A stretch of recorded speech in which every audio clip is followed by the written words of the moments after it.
बिस्मिल्लाहिर्रहमानिर्रहीम, अस्सलाम वालेकुम। आज का जो हम नेक्स्ट टॉपिक डिस्कस करने जा रहे हैं वो है थैलेसीमिया।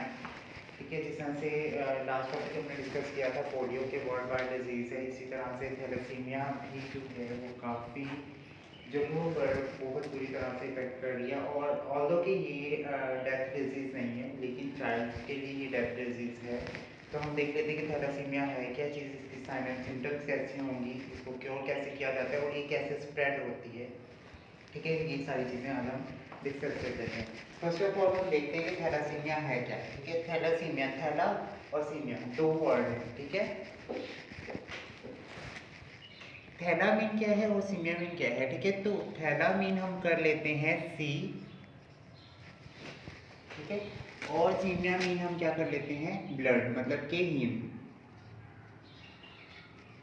ठीक है, तो ये एक्चुअली ऑटोसोमल रिसेसिव डिजीज है, मतलब कि कैरियर से आगे जाती है, मतलब कि ये ट्रांसफर होती है जनरेशन से। ठीक है, जीन्स ट्रांसफर होने वाली ये डिजीज है। ठीक है, अब हम देख लेते हैं कि इसमें क्या होगा कि ये हेरिडिटी डिसऑर्डर है, मतलब कि विरासत में आने वाली बीमारी है। ठीक है, और ये विरासत से चलती जाती है। ज़रूरी नहीं होता कि सारे बच्चों में हो। ठीक है, ज़रूरी नहीं है कि ये सारे बच्चों में 25% हो सकती है, 50% कह सकते हैं। ठीक है, तो इस तरह से ये हेरिडिटी डिसऑर्डर में आता है। नेक्स्ट वन क्या है, ब्लड डिसऑर्डर है। किस तरह की ब्लड डिसऑर्डर, जिसमें प्रोटीन फॉर्मेशन नहीं हो रही, मतलब कि मेनली ये किस तरह की डिजीज है जिसमें आरबीसीज आपके डैमेज हो जाते हैं, डिस्ट्रॉय हो जाते हैं, सेल्फ डिस्ट्रॉयमेंट में चले जाते हैं। ठीक है, तो इस तरह की ये डिजीज है जिसमें कि प्रोटीन नहीं बन रहा, आरबीसीज में प्रोटीन नहीं बन रहा, जिसकी वजह से क्या हो जाता है, ब्लड डिसऑर्डर। मतलब कि जितना प्रोटीन बनना चाहिए था आरबीसीज में उतना प्रोटीन नहीं बन रहा। ठीक है, मेनली ये किसकी डिजीज है, आरबीसीज की, मतलब कि आरबीसीज को प्रॉपर्ली मैन्युफैक्चर नहीं होने देता, ये प्रॉपर्ली डिवेलप नहीं होने देता, उसकी सेल्फ डिस्ट्रक्शन में चला जाता है, तो ब्लड डिसऑर्डर हो जाता है, जिसको हम क्या कह देते हैं, थैलेसीमिया कहते हैं। ठीक है, अब हम देख लेते हैं कि टाइप्स इसकी कौन कौन सी है। ठीक है, इसकी मेनली तो टाइप अल्फा एंड बीटा है। ठीक है, मेनली अल्फा एंड बीटा हम लेते हैं। ठीक है, तो अब बीटा नेचर जो है ये ज़्यादा एक्टिव डिजीज है, मतलब कि ये ज़्यादा हमें सिम्टम्स देती है और ज़्यादा क्रॉनिक कंडीशन की तरफ लेके जाती है। तो मैंने यहाँ पे कुछ अल्फा को डिस्कस किया है, जिसमें क्या है, अल्फा थैलेसीमिया साइलेंट कैरियर।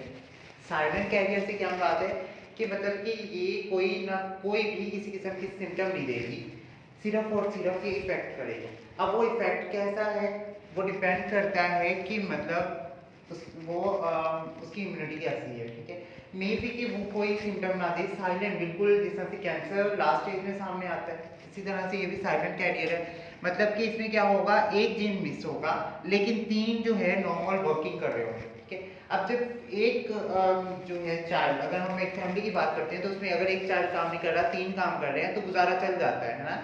तो वही काम है कि ये साइलेंट कैरियर है, मतलब कि इसमें कोई सिम्टम नहीं आएगी। ठीक है, नेक्स्ट हम बात कर लेते हैं अल्फा थैलेसीमिया कैरियर की। अब हम साइलेंट को हटाकर मैंने बात की कैरियर।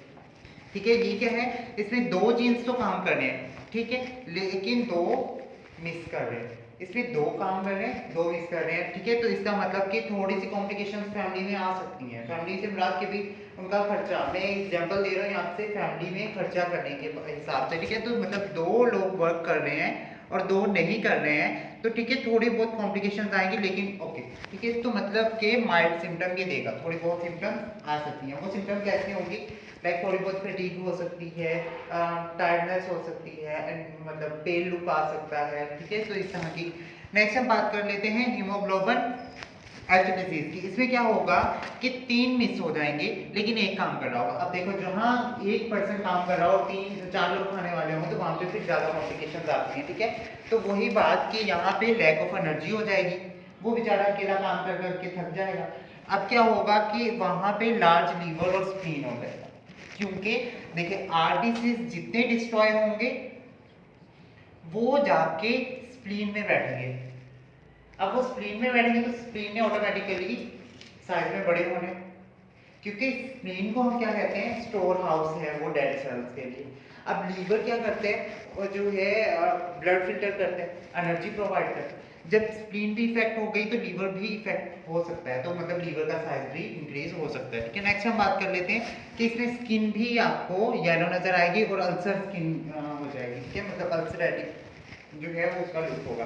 अब हम बात कर लेते हैं चौथे के बारे में कि अल्फा थैलेसीमिया मेजर, जो कि मेजर है, जिसको मैंने बीटा मेजर का नाम भी आपको कहा कि बीटा मेजर भी एक कंडीशन है जो कि बहुत ज्यादा क्रॉनिक कंडीशन में चली जाती है। इसमें क्या होता है, चारों जीन मिस हो जाते हैं, ठीक है, चारों जीन मिस हो गए। अब क्या है रीजन, पीछे क्या बचता है, जब ब्लड ही नहीं बन रहा, जब ब्लड के प्रोटीन आरबीसीज ही नहीं बन रहे, तो क्या होगा, डेथ हो जाएगी।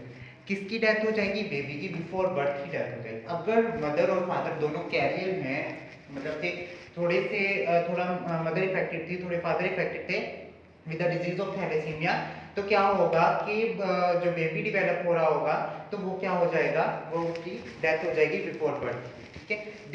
दीज आर द टाइप्स, ठीक है। अब हम देख लेते हैं कि सिम्टम्स नॉर्मली थैलेसीमिया में कैसे आएंगे, ठीक है। तो नॉर्मली क्या होगा कि बोन ग्रोथ इश्यूज हो जाएंगे, ठीक है, मतलब कि बोन्स प्रॉपरली जो है वो ग्रो नहीं करेंगे, मतलब बोन्स का जो साइज होगा वो कुछ चेंज सा हो जाएगा, ठीक है। इस तरह से कंडीशन हो सकती है, ठीक है। नेक्स्ट हम बात कर लेते हैं कि उसका लार्ज फॉरहेड हो जाएगा, चीक्स बड़ी हो सकती है, मतलब बोन्स की ग्रोथ उनकी बड़ी हो सकती है, ठीक है, या फिर कम हो सकती है। नेक्स्ट है जी फर्टिलिटी प्रॉब्लम आ जाएगा। जाहिर बात है जब आरबीसीज प्रॉपर्ली नहीं बन रहे, एनर्जी का प्रोसेस कंप्लीटली नहीं हो रहा, तो फर्टिलिटी प्रॉब्लम कॉमन है। नेक्स्ट हम बात कर लें ऑस्टियोप्रोसिस की, ठीक है। ये हड्डियों की डिजीज है जिसमें जो हड्डियां हैं वो टूटना शुरू हो जाती हैं, ठीक है। ये कंडीशन ऑस्टियोप्रोसिस हो गई, ठीक है। मैंने ज्यादा सिम्टम्स नहीं लिखी क्योंकि ऑलरेडी हम सिम्टम्स को इस तरह से यहाँ डिस्कस कर चुके हैं। अब हम देख लेते हैं कि इसको डायग्नोस कैसे करना है, मतलब कि इसकी तशखीस कैसे करेंगे कि कौन सा किस स्टेज पे थैलेसीमिया इफेक्ट कर रहा है, मतलब कितने जीन्स वर्क कर रहे हैं, कितने नहीं कर रहे, और कौन सी टाइप जो है यहाँ पे होगी, ठीक है। तो हम देख लेते हैं उसमें सीबीसी यानी कंप्लीट ब्लड टेस्ट, ठीक है। इसमें क्या होगा, कंप्लीट ब्लड टेस्ट में हम लोग ये डायग्नोस कर लेते हैं कि आरबीसीज क्या जो फैक्टर है, मतलब आरबीसीज की जो क्वांटिटी है वो कितनी है, वो रीडेवलपमेंट में आ रही है या रीजनरेशन में आ रही है या नहीं आ रही है, तो वो इफेक्ट जो है सारा सीबीसी से डायग्नोस कर देते हैं। नेक्स्ट वन है जी एचबी इलेक्ट्रोफोरेसिस, यानी इसमें दो फैक्टर होते हैं, A2 एंड F क्वांटिटी को हम मेजर करते हैं, जिसमें हम लोग क्या देखते हैं कि जीन्स जो हैं वो कितने मिस हो गए और कितने वर्किंग में है, ये भी उसी के लिए हो गया। नेक्स्ट वन हम बात कर लेते हैं FEP यानी कि फ्री इलेक्ट्रोसाइट फोटोपैराफायरिन, ठीक है। तो इसमें क्या हो गया कि इसमें भी हम यही देखते हैं कि कौन सी जीन्स मिस हैं और कौन कितनी वर्किंग में है, और ये सारे टेस्ट जो है हमें मेनली इसी चीज के बारे में बताते हैं।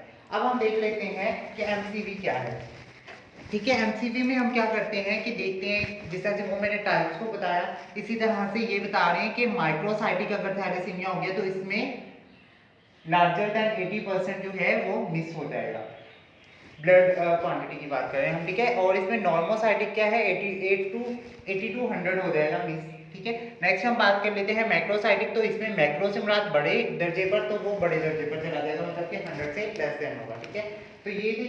और अब हम बात कर लेते हैं कि अगर तो